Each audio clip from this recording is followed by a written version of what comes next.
بسم اللہ الرحمن الرحیم۔ السلام علیکم ورحمۃ اللہ۔ امید کرتا ہوں آپ خیریت سے ہوں گے۔ ہمیں بہت خوشی ہے آپ ہمارا چینل دیکھتے ہیں اسلامک ہب آفیشیل، اور آپ سے یہی ریکویسٹ ہے ہمارے چینل کو سبسکرائب کیجیے۔ اس کی بیسک صرف ہمارا مقصد یہی ہے کہ آپ لوگوں کا اللہ رب العزت سے تعلق جڑ جائے، اس کے علاوہ اور کوئی مقصد نہیں ہے، کیونکہ ہمارے چینل میں جو چیزیں آپ کو بتائی جا رہی ہیں آپ کو یہ اور کہیں نہیں ملیں گی۔ اس لیے سبسکرائب کیجیے اور گھنٹی کے بٹن کو پریس کیجیے، آپ کو بہت فائدہ ہوگا۔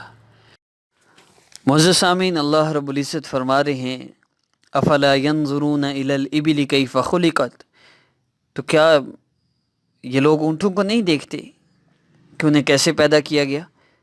وَإِلَى السَّمَاءِ كَيْفَ رُفِعَتْ، اور آسمانوں کو انہیں کیسے بلند کیا گیا؟ وَإِلَى الْجِبَالِ كَيْفَ نُصِبَتْ، اور پہاڑوں کو انہیں کس طرح گاڑا گیا؟ وَإِلَى الْأَرْضِ كَيْفَ سُطِحَتْ، اور زمین کو کہ اسے کیسے بچھایا گیا۔ یہ اللہ رب العزت کی قدرت ہے۔ آپ اونٹ کی طرف دیکھیے، آپ اس کی چال پہ غور کیجیے، اس کی چال سب جانداروں سے مختلف ہے۔ اونٹ کی چال سب جانداروں سے مختلف ہے۔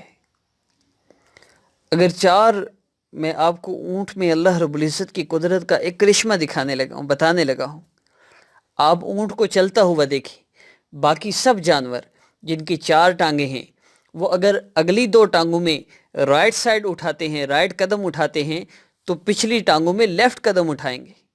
اس طرح وہ متوازن رہتے ہیں۔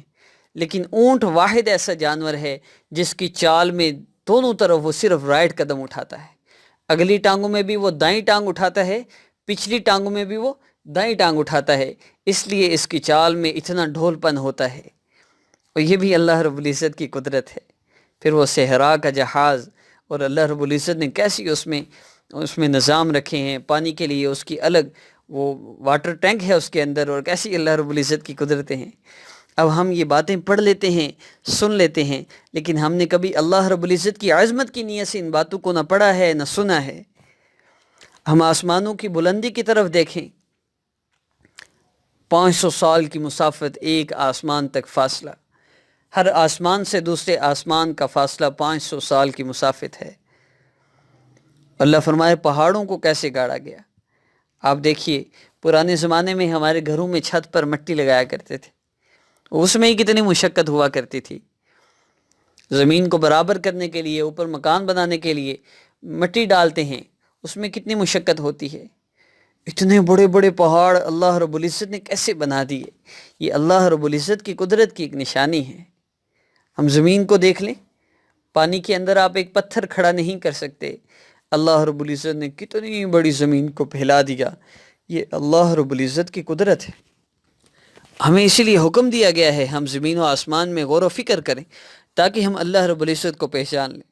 جنہوں نے اللہ رب العزت کی ان نشانیوں پر غور کیا، اللہ فرما رہے ہیں لآیات لأولی الالباب، عقل والوں کے لیے اس میں بڑی نشانیاں ہیں۔ اور پھر عقل والے کیا کہتے ہیں؟ ربنا ما خلقت ھذا باطلا سبحانک فقنا عذاب النار۔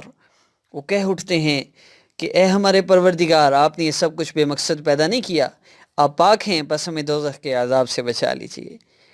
اللہ رب العزت کو ہم نے پہچانا نہیں۔ اللہ رب العزت سے اللہ رب العزت کی معرفت مانگا کریں، اللہ کی عظمت ہمارے دل میں آ جائے اس کو مانگا کریں، اللہ کی محبت ہمیں مل جائے اس کو مانگا کریں۔ ہمارے ایک بزرگ فرمایا کرتے تھے ساری زندگی قیامت کے دن اللہ رب العزت کے سامنے جاتے ہوئے شرم نہیں آئے گی۔ ساری زندگی اگر مانگا اللہ رب العزت سے تو اللہ کے غیر کو مانگا۔ آپ کتنے وظائف کرتے ہیں، اللہ یہ ہو جائے، اللہ یہ مسئلہ حل ہو جائے، اللہ یہ مسئلہ حل ہو جائے۔ بہت کم لوگ ہیں جنہوں نے یہ وظیفہ کیا ہو، اللہ آپ اپنی محبت عطا فرما دیجیے۔ کبھی کسی نے یہ وظیفہ نہیں مانگا۔ معزز سامعین، ہم کتنے اللہ رب العزت سے دور جا چکے ہیں۔ ہم صرف اپنے کام کے لیے رابطہ کرتے ہیں۔ اللہ رب العزت سے تعلق اللہ کی محبت کے لیے بنائیے، اللہ کی عظمت کو اپنے دل میں بسائیے، اللہ آپ کے سارے کام سنوار دیں گے۔ وَهُوَ الَّذِي مَدَّ الْأَرْضَ وَجَعَلَ فِيهَا رَوَاسِيَ وَأَنْهَارًا، اور وہی ذات ہے جس نے یہ زمین پھیلائی، اس میں پہاڑ اور دریا بنائے۔ وَمِن كُلِّ الثَّمَرَاتِ جَعَلَ فِيهَا زَوْجَيْنِ اثْنَيْنِ يُغْشِي اللَّيْلَ النَّهَارَ، اور اس میں ہر قسم کے پھلوں کے جوڑے پیدا کیے، وہ دن کو رات کی چادر اڑا دیتا ہے۔ ان فی ذلک لآیات لقوم یتفکرون، حقیقت یہ ہے، بے شک تحقیق بات یہی ہے کہ ان ساری باتوں میں ان لوگوں کے لیے نشانیاں ہیں جو غور و فکر کرتے ہیں۔ هو الذی انزل من السماء ماء لکم منہ شراب ومنہ شجر فیہ تسیمون، وہی ہے جس نے آسمان سے پانی برسایا جس سے تمہیں پینے کی چیزیں حاصل ہوتی ہیں اور اسی سے وہ درخت اگتے ہیں۔ معزز سامعین، ہم اللہ رب العزت کو پہچان جائیں، ہمارے سارے کام بن جائیں گے۔ ہم اللہ رب العزت سے اپنا تعلق بنا لیں، اپنا تعلق اللہ سے جوڑ لیں۔ ناظرین و سامعین، آج جو میں آپ کے پاس عمل لے کر آیا ہوں، رمضان المبارک کی مبارک گھڑیاں ہیں، تو اس مبارک مہینے میں ہم اپنے مسائل کو اللہ سے حل کروا لیں۔ روزانہ عرض کرتا ہوں، آج بھی عرض کر رہا ہوں، بندہ مومن کی سحر اور افطار کے وقت ایک دعا ضرور قبول ہوتی ہے، تو آپ اللہ رب العزت سے اپنے مسئلے کے حل کے لیے سحری اور افطاری کے وقت ضرور دعا کیا کریں۔ میرا جو وظیفہ آپ سنتے ہیں، اس کی خاص اجازت چینل کو سبسکرائب کرنے والوں کو ہے، اور عمومی اجازت عام ہے، سب کو ہے۔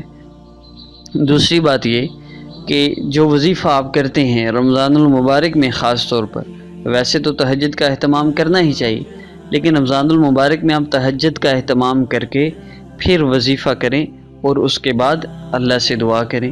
یہ کام سحری کھانے سے پہلے بھی کر سکتے ہیں، بعد میں بھی کر سکتے ہیں، اور سیکنڈ ٹائم وظیفہ افطاری سے کچھ دیر پہلے کسی بھی وقت کر لیجئے، لیکن افطاری سے پہلے سیکنڈ ٹائم بھی وظیفہ کرنا ہے۔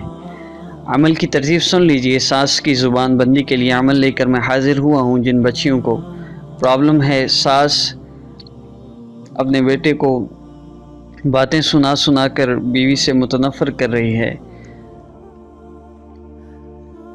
عجیب فطرت ہے، بیٹی سے بے پناہ محبت، بہو سے اتنی نفرت پتہ نہیں کہاں سے آ جاتی ہے۔ عمل کی ترتیب سن لیجئے۔ آپ نے سحری اور افطاری کے وقت یہ عمل کرنا ہے۔ یا منتقمو، اللہ رب العزت کا اسم مبارک ہے، یا منتقمو۔ سحری کے وقت آپ نے جب تہجد پڑھیں تو اس کے بعد 70 مرتبہ یا منتقمو پڑھنا ہے، 70 مرتبہ یا منتقمو پڑھیں، اور پھر اللہ رب العزت سے ساس کے لیے دعا کریں۔ یا منتقمو پڑھتے ہوئے بھی ساس کو ذہن میں رکھنا ہے، اور پھر دعا کریں۔ دعا میں اللہ رب العزت سے ہدایت کی دعا کریں۔ دو ہی کام ہوگے، یا تو باز آ جائے گی اپنی حرکتوں سے، یا اللہ رب العزت اس کو ذلیل فرما دیں گے۔ انتہائی مجرب عمل ہے۔ ناظرین و سامعین، ابھی میں چند گزارشات کروں گا، اگر آپ ان گزارشات پر عمل کر لیں تو میں آپ کو گارنٹی دیتا ہوں کہ آپ جو عمل سن رہے ہیں، اس عمل سے آپ کا مسئلہ ضرور حل ہو جائے گا۔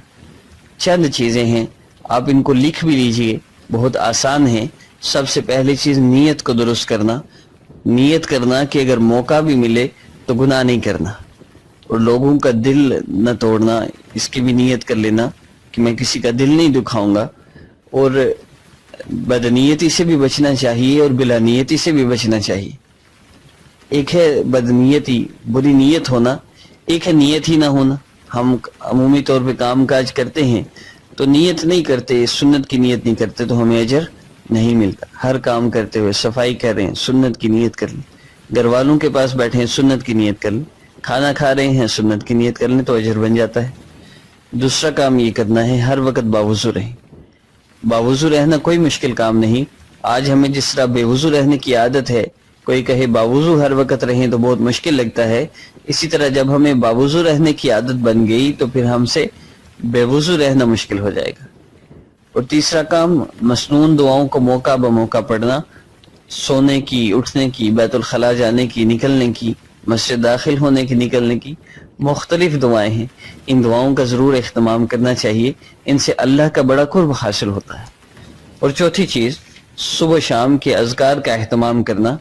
صبح شام کے مسنون وظائف اور اذکار کا جو اہتمام کر لے، اس پہ کوئی بندش نہیں ہو سکتی، اس پہ کوئی کالا جادو نہیں ہو سکتا۔ اور اس پانچواں کام جو ہے وہ ہر کام سنت کے مطابق کرنا۔ ہاں جی، جو بھی آپ کام کریں اس میں جو سنت ہے آپ اس کا اہتمام کریں۔ شادی ہے، خوشی ہے، غمی ہے، کھانا ہے، پینا ہے، اٹھنا ہے، بیٹھنا ہے، گھر سے نکلنا ہے، داخل ہونا ہے، ان سارے کاموں میں آپ سنت کا اتباع کریں۔ انشاءاللہ نیکسٹ ویڈیو میں ملاقات ہوگی. السلام علیکم ورحمۃ اللہ.